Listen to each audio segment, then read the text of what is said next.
ভোলে বাবা পার করেগা আগামী পর্বে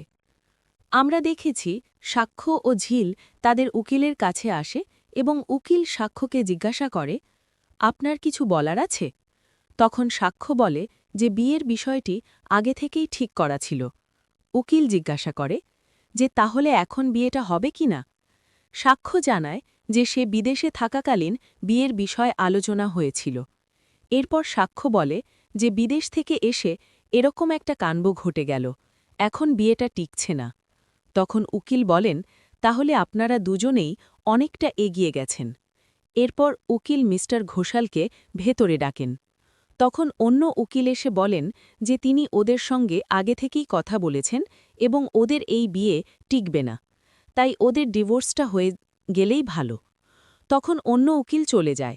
এরপর উকিল বলেন যেহেতু তিনি ডিভোর্সের স্ট্যাম্প মেরে দিয়েছেন তাই আজ থেকে তারা ছাড়াছাড়ি এবং কেউ কারো ব্যক্তিগত জীবন নিয়ে কথা বলতে পারবে না উকিল বলেন যে তাদের পথ এখন থেকে আলাদা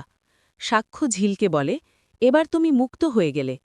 তারপর সাক্ষ্য বলে এবার তুমি তোমার বয়ফ্রেন্ডকে বিয়ে করে নিবে এরপর ঝিল সাক্ষ্যকে জিজ্ঞাসা করে আর আপনি চৌধুরী ম্যামকে বিয়ে করবেন না তখন সাক্ষ্য বলে যে টাকা দিয়ে বাইরে থেকে ওকে অফার করেছিল কিন্তু সে নেয়নি ঝিল জানায় যে তার ঘনিষ্ঠ বন্ধু তাকে 1 লাখ টাকা দেওয়ার প্রস্তাব দিয়েছিল কিন্তু সে নেয়নি কারণ গরিব বলে সে এই টাকা নেবে না তখন সাক্ষ্য বলে যে ওর বাড়ি থেকে ওকে কয়েক লাখ টাকা দেওয়ার অফার করেছিল কিন্তু ও নেয়নি ঝিল বলে ও খুব কাছের মানুষ তাই ও নেয়নি উকিল বলেন যে তিনি স্ট্যাম্প মেরে দিলেন ঝিল আর সাক্ষ্য উকিলের চেম্বার থেকে বেরিয়ে যায়